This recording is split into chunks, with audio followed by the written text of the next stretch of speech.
രാജുവേട്ടനുണ്ട്. നമ്മുടെ നാട്ടിലെ ഓരോ കാര്യങ്ങൾ ഇപ്പോൾ ഞങ്ങളിങ്ങനെ പറഞ്ഞിരിക്കുകയായിരുന്നു. കാരണം നാട്ടിൽ ഒരുപാട് മൃഗങ്ങൾ കാരണം കർഷകർ ശരിക്കും പറഞ്ഞാൽ ജീവിക്കാൻ പറ്റാത്ത അവസ്ഥയായി മാറിയിട്ടുണ്ട്. ഇപ്പോൾ ശരിക്ക് ഈ സിസ്റ്റം അവിടേക്ക് വരികയാണെങ്കിൽ ആവും, പതുക്കെ ആവും. കാരണം ഇപ്പൊ ഗാഡ്ഗിൽ വരെയും പറഞ്ഞിട്ടുണ്ടല്ലോ, മൃഗങ്ങളെ ഈ പോപ്പുലേഷൻ കൂടിയതിനെ വെടിവെച്ച് കൊല്ലണം, വെടിവെച്ച് കൊന്നിട്ട് അതിന്റെ ഇറച്ചി മാർക്കറ്റിൽ വിൽക്കാം. ഇറച്ചി മാത്രമല്ല, ഇതിന് വാല്യൂ ഉണ്ട്. ഇതിന്റെ ട്രോഫി വിൽക്കാം. അപ്പൊ എന്ന് പറഞ്ഞാൽ വലിയൊരു എമൗണ്ട് കിട്ടും അതിന്. ഇപ്പൊ എന്ന് പറഞ്ഞു കഴിഞ്ഞാൽ പ്ലാവിന്റെ ഒക്കെ ആണെങ്കിൽ ഏകദേശം നല്ല വലിയ പ്ലാവിന്റെ ഒക്കെ ആണെങ്കിൽ ട്രോഫി എന്ന് പറഞ്ഞ പോലെ നമ്മൾ കളയുന്ന സാധനം അതിന്റെ കൊമ്പും തൊലിയും കൂടി ഏകദേശം ഒരു 5 ലക്ഷം രൂപയ്ക്ക് വരെ എടുക്കാൻ ആൾക്കാരുണ്ടാവും. അത് പിന്നെ അത് ട്രീറ്റ് ചെയ്ത് ഏതെങ്കിലും ഇൻസ്റ്റിറ്റ്യൂഷനിൽ ഇത് നൈപ്പിന്റെ പോലെയൊക്കെ അതിന്റെ ട്രെയിനിങ് കൊടുത്തു കഴിഞ്ഞാൽ ഇത് സ്റ്റഫ് ചെയ്യണേ അതിന് നല്ലൊരു കാശുണ്ട്. ഏകദേശം 1 ലക്ഷം രൂപ 1.5 ലക്ഷം രൂപ വരും ഒരു മാന സ്റ്റഫ് ചെയ്യണേ. ഇത്രയും ലക്ഷങ്ങൾ കിട്ടുന്ന സംഭവമാണ് നമ്മൾ വെറുതെ മണ്ണെണ്ണ ഒഴിച്ച് മണ്ണിൽ കളയണം. അതൊരു ഉപയോഗമില്ലാതെ ഈ കാട്ടുപന്നി ആയാലും അതും ട്രോഫിക്ക് ഉപയോഗിക്കാം. ഈ നല്ല തേറ്റയുള്ള പന്നികളൊക്കെ ട്രോഫിക്ക് പോകും. അതിനും കിട്ടുക ഏകദേശം ഏത് ഇറച്ചിക്കല്ല അതിന്റെ തൊലിയും ആ തലയും കൂടി അത് ട്രോഫിക്കാണെങ്കിൽ തന്നെ ഏകദേശം മാർക്കറ്റ് വാല്യൂ ഇപ്പൊ പന്നിക്കുണ്ട് ഏകദേശം 30,000 രൂപയുടെ അടുത്ത് അതിന്റെ ഇതിൽ. അത് നമ്മൾ വെറുതെ കളയുന്ന സാധനം. പിന്നെ അത് സ്റ്റഫ് ചെയ്യണേന് അതിനൊരു ഇത് തുടങ്ങി കഴിഞ്ഞ് കഴിഞ്ഞാൽ അതിനും പൈസ കിട്ടും. കാശ് വരും, അതിൽ ആൾക്കാർക്ക് ജോലി കിട്ടും. അതുപോലെ തന്നെ അതൊരു വലിയ ഇൻട്രസ്റ്റ് ആയിട്ട് കൊണ്ടുകിടക്കാം. കാരണം അത് പാക്ക് ചെയ്യണം, പാക്ക് ചെയ്ത് ഇത് എക്സ്പോർട്ട് ചെയ്യണം, ഫ്ലൈറ്റിന് ഇത് ഡെലിവറിൻ്റെ ഒക്കെ പൈസ ക്ലൈൻ്റ് കയ്യിൽ നിന്ന് കിട്ടും. അപ്പോൾ അത് പ്രോപ്പറായിട്ട് ചെയ്യുകയാണെങ്കിൽ, കാരണം നമ്മുടെ നാട്ടിൽ ഇപ്പോൾ കടുവ, പുലി, കാട്ടുപോത്ത്, ആന, ഇതിൻ്റെയൊക്കെ കാട്ടുപന്നി, മ്ലാവ്, ഇതിൻ്റെയൊക്കെ പോപ്പുലേഷൻ കുറച്ചേ പറ്റുള്ളൂ. അല്ലെങ്കിൽ കർഷകർക്ക് ജീവിക്കാനും പറ്റില്ല. കാട്ടിൽ തീറ്റ കുറയും, തീറ്റ കുറഞ്ഞപ്പോൾ ഇത് നാട്ടിലേക്ക് വരും. അങ്ങനെയാണ്. പിന്നെ കിട്ടുന്ന പൈസയും കൊണ്ട് ഈ മാർച്ച് മാസങ്ങളിൽ ഇപ്പം ചൂട് കൂടുതലായതുകൊണ്ട് കാട്ടിൽ വെള്ളത്തിൻ്റെ ഷോർട്ടേജ് ഉണ്ടാവും. അപ്പോൾ അതുകൊണ്ട് നാട്ടിലേക്ക് ഇറങ്ങും. അപ്പോൾ ഈ പൈസയും കൊണ്ട് സോളാർ വെച്ചിട്ട് വേറെ വാട്ടർ പമ്പോ ഇതൊക്കെ വെച്ച് കാട്ടിൽ തന്നെ നമ്മളിപ്പോൾ ടാങ്കൊക്കെ കെട്ടി അങ്ങനെയാണ് മിക്ക വിദേശ രാജ്യങ്ങളും ചെയ്യണത്. ഈ ഒരു പൈസ ഇല്ലാത്ത ആഫ്രിക്കയിൽ പോലും ഇങ്ങനെ എല്ലായിടത്തും ബോർവെല്ലടിച്ച് സോളാർ വെച്ച് ആ ടൈമറിൽ മോട്ടർ അടിക്കും. പകൽ മോട്ടർ അടിച്ച് ടാങ്ക് പോലെ കെട്ടിയിട്ട് അതിൽ വെള്ളം സ്റ്റോർ ചെയ്ത് കിടക്കും. അപ്പം കൃഷി സ്ഥലത്തേക്ക് മൃഗങ്ങൾ വരാതെ നോക്കുന്നവർ. പിന്നെ അവിടെ ഏരിയയിൽ പല സ്ഥലത്തും നനച്ചു കൊടുത്ത് പുല്ല് ഉണ്ടാക്കാൻ നോക്കും. അതുപോലെ തന്നെ നമ്മുടെ നാട്ടിൽ അടിക്കാടുകൾ വേണം. ഇപ്പം തേക്കും യൂക്കാലിയൊക്കെ നിൽക്കണ കൊണ്ട് അങ്ങനെ അടിക്കാട് കുറവാണ്. അടിക്കാടുകളൊക്കെ ഉണ്ടായാലാണ് പച്ചില മൃഗങ്ങൾ വിട്ടുകൂടിയിട്ടുണ്ട്. അതുപോലെ പ്ലാവും ഇതൊക്കെ കൂടി കഴിഞ്ഞ് കഴിഞ്ഞാൽ അതനുസരിച്ചിട്ട് വെജിറ്റേഷൻ ഭയങ്കരമായിട്ട് കുറയും. ആന പ്രത്യേകിച്ച് ടൺ കണക്കിന് കിൻഡൽ കണക്കിന് പച്ചക്കറി ഈ പച്ചിലകൾ കഴിക്കുന്നതാണ്. മരങ്ങൾ ഒടിക്കും. അങ്ങനെ ഡീഫോറസ്റ്റേഷൻ ഉണ്ടാവാൻ ഭയങ്കര സാധ്യതകളാണ് ആനയുടെ പോപ്പുലേഷൻ കൂടി കഴിഞ്ഞ് കഴിഞ്ഞാൽ. അപ്പോൾ അതിനെയൊക്കെ ഒരു പോപ്പുലേഷൻ കൺട്രോൾ ചെയ്യുക. അതും വാല്യൂ ആഡ് പ്രോഡക്റ്റുകളായിട്ട് വിൽക്കാം. ആനയുടെ ഇറച്ചി കൊമ്പെടുക്കാം, കൈയും കാലൊക്കെ ടേബിൾ പോലെ ആക്കാൻ ഉപയോഗിക്കാം. അതിനൊക്കെ പൈസ കിട്ടുന്നതാണ് കൊമ്പ് ഇതെല്ലാം. അപ്പോൾ എല്ലാ രാജ്യങ്ങളിലും ഇതിന്റെ നായാട്ടുണ്ട്. പോപ്പുലേഷൻ കൂടി കഴിഞ്ഞ് കഴിഞ്ഞാൽ നമ്മുടെ കൺട്രിയിലെ എല്ലാ വക സൗകര്യങ്ങളും ഉണ്ട്. പക്ഷെ ആ സിസ്റ്റം ഒന്ന് മാറ്റി പിടിച്ചാൽ മതി. മാറ്റണം. അതുപോലെ തന്നെ ഇപ്പൊ നോർത്ത് ഇന്ത്യയിലേക്ക് പോയി കഴിഞ്ഞാൽ ഇപ്പൊ ഗുജറാത്തിലേക്ക് പോയി കഴിഞ്ഞാൽ സിംഹം, അതുപോലെ തന്നെ കടുവയുടെ ഇത് നമ്മുടെ ബംഗാൾ കടുവകൾ ഇപ്പൊ നമ്മുടെ കേരളത്തിലുണ്ട്. ബന്ദിപ്പൂർ മലയിലും ഇവിടെയൊക്കെ ഉണ്ട്.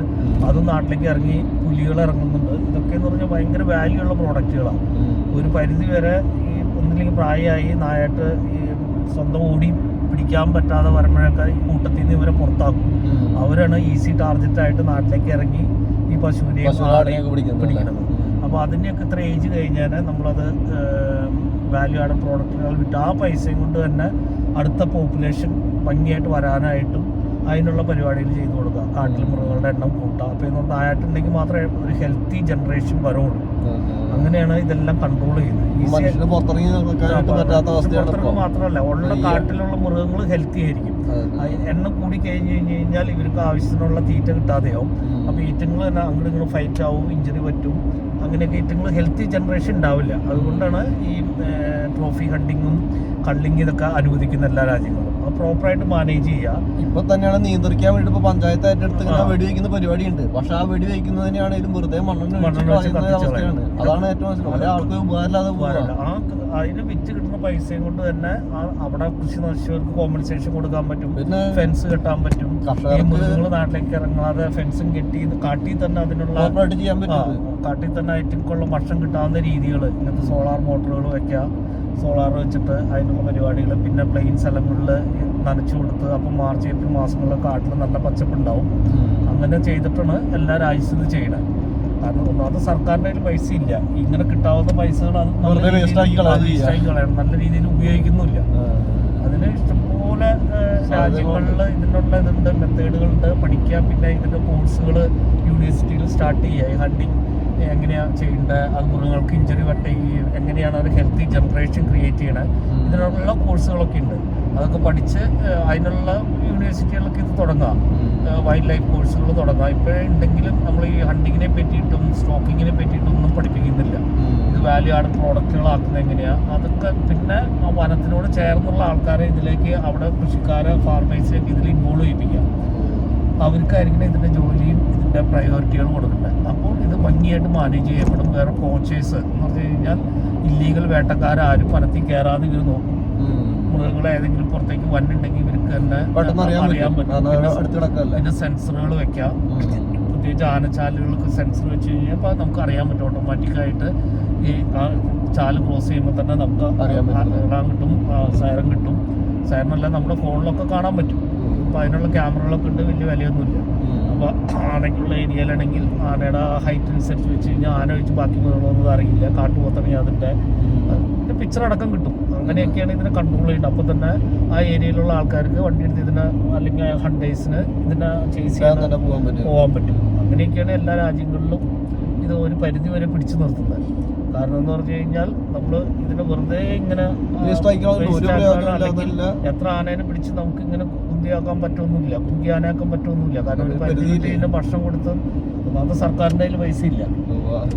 ഇങ്ങനെയൊക്കെ ചെയ്ത് കഴിഞ്ഞാലാണ് ഇതിനൊരു വാല്യൂ, മൃഗത്തിനൊരു വാല്യൂ റെസ്പെക്റ്റും വന്നെങ്കിൽ ഹണ്ടിങ് അലവ് ചെയ്താലേ പറ്റുള്ളൂ.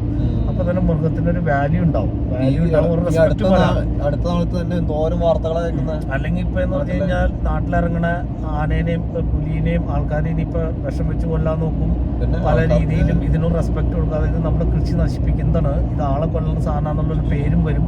മൃഗത്തിന് റെസ്പെക്ട് ഇല്ലാതെ ചെയ്യും.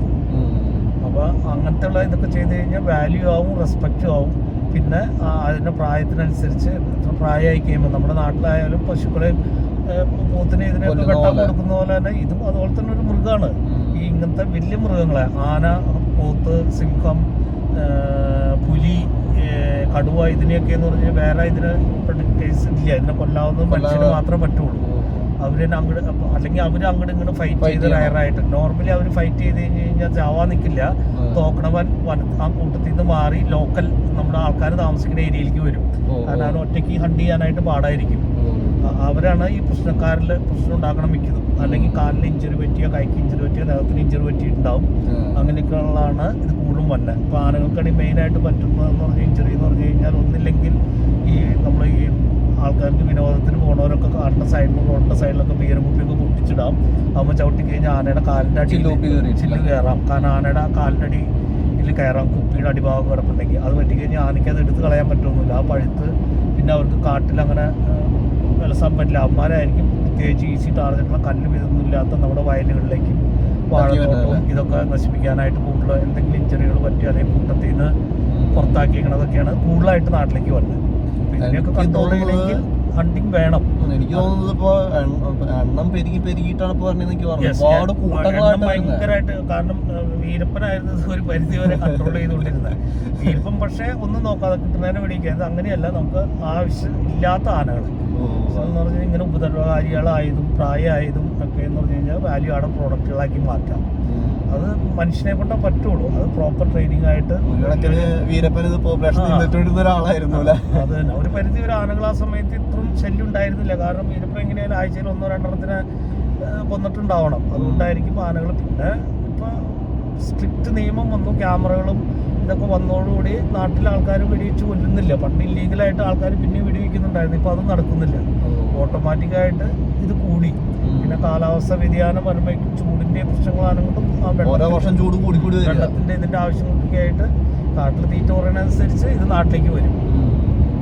ഇപ്പൊ എന്തുകൊണ്ട് ഇത് ആലോചിക്കുന്ന സെൻട്രൽ ഗവൺമെന്റ് ഒരു മീറ്റിംഗ് ഉണ്ടായിരുന്നു. കടുവ ഈ നോർത്ത് ഇന്ത്യയിൽ കടുവ ആൾക്കാരെ കൊല്ലാനുകൊണ്ട് അതിനെന്ത് രീതിയിൽ കൺട്രോൾ ചെയ്യേണ്ടതെന്ന് പറഞ്ഞ ഒരു മീറ്റിംഗ് അടുത്തിടയ്ക്ക് നടന്നായിരുന്നു. ഇന്ത്യ ടുഡേയിലായിട്ട് ന്യൂസ് വന്നായിരുന്നു.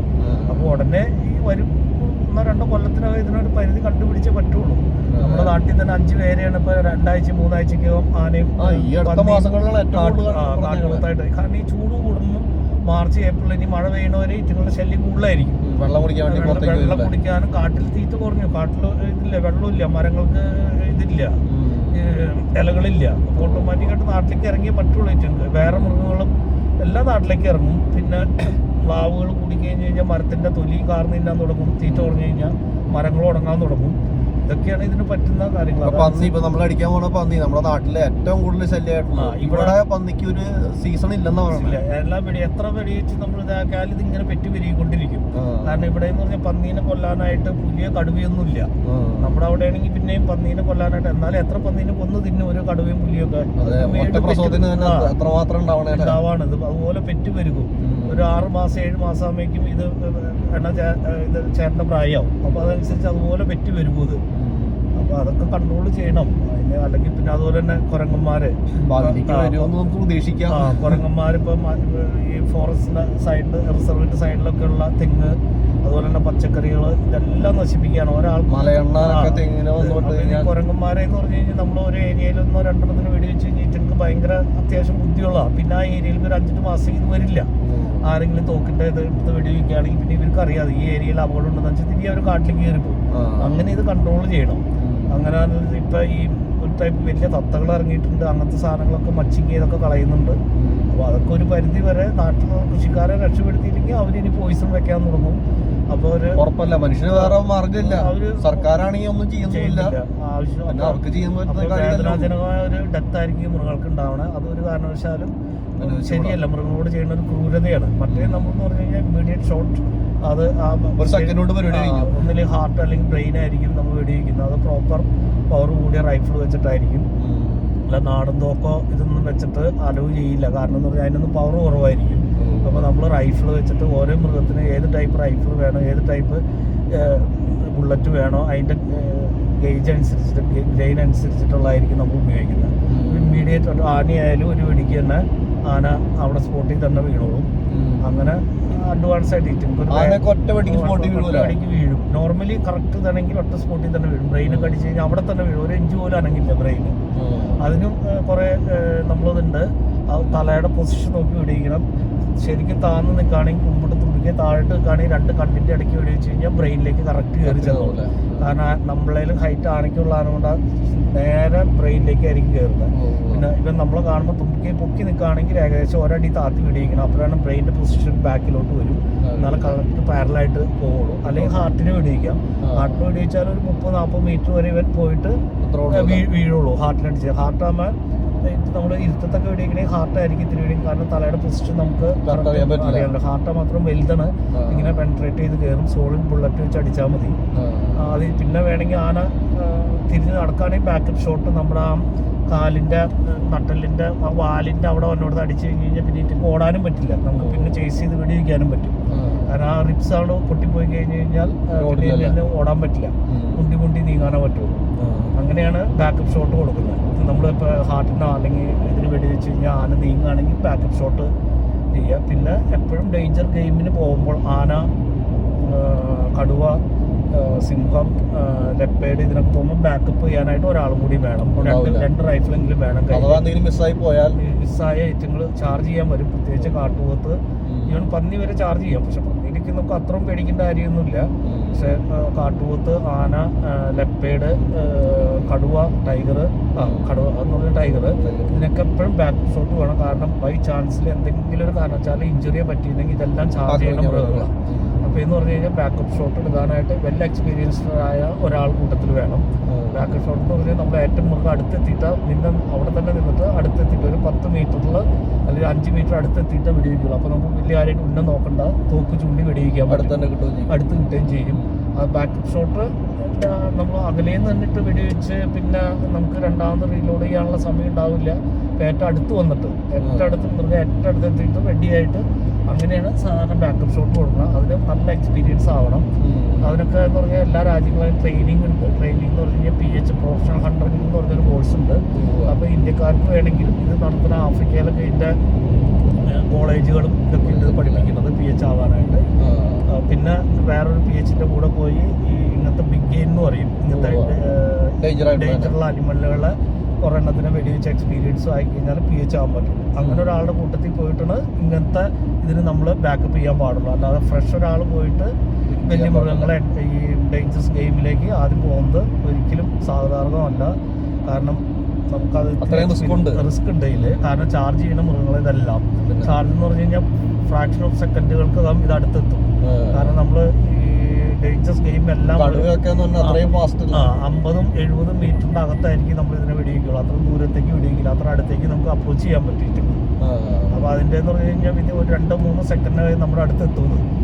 അപ്പോൾ അത് അടുത്തെത്തി കഴിയുമ്പോൾ നമ്മൾ അതുപോലെ തന്നെ നിപ്പിൽ വെടിവെക്കാനുള്ള എക്സ്പീരിയൻസ് ആയിട്ടുണ്ടാവും. ഇതൊക്കെയാണ് ഈ അപകടങ്ങൾ കാട്ടിക്കയറി നമ്മൾ ഈ കോച്ചേഴ്സിനൊക്കെ പറ്റുന്ന അപകടങ്ങളും ഇതൊക്കെ ഉണ്ടാവുന്നത് അങ്ങനെയാണ്. നായാളുടെ ഒരു തോക്കായിരിക്കും, ഒരു നറുതോക്കായിട്ടായിരിക്കും പോകുന്നത്. പിന്നെ ഇത് രണ്ടാമത് നിറയ്ക്കാനുള്ള ടൈമും ഉണ്ടാവില്ല. റൈഫിളൊക്കെ ആണെങ്കിൽ നമുക്ക് 5 ഷോട്ടൊക്കെ പടപടയിൽ എടുക്കാൻ പറ്റും. 5 ഷോട്ടൊന്നും ഒരു മൃഗത്തിന് വേണ്ടി വരില്ല. പിന്നെ ബാക്കപ്പ് ഇങ്ങനെ ആളുടെ കയ്യിലുണ്ടാവും. അങ്ങനെയാണ്. ചിലപ്പോൾ 2 PH ആയിട്ടും ഒരു 100 ആയിട്ടും പോവാറുണ്ട്. ചിലപ്പോൾ 2 PH ഉണ്ടാവും. നമ്മൾ വെടിവെക്കുന്ന ആളുടെ ഇടത്തും വലത്തും ഓരോരുത്തർക്കും ഉണ്ടാവും എക്സ്പീരിയൻസ് അല്ല ഈ ബാക്കപ്പ് ചെയ്യാനായിട്ട്. ഇതൊക്കെ തന്നെയാണ് നമുക്ക് ഇതിനെ പറ്റിയിട്ട് പറയാനുള്ളത്. അപ്പോൾ എന്തായാലും വരുമെന്ന് നമുക്ക് പ്രതീക്ഷിക്കാം. അത്രയും വേഗം തന്നെ നമ്മുടെ ഇന്ത്യയിലേക്ക് ഇതേ സിസ്റ്റം വരുമെന്ന് നമുക്ക് പ്രതീക്ഷിക്കാം.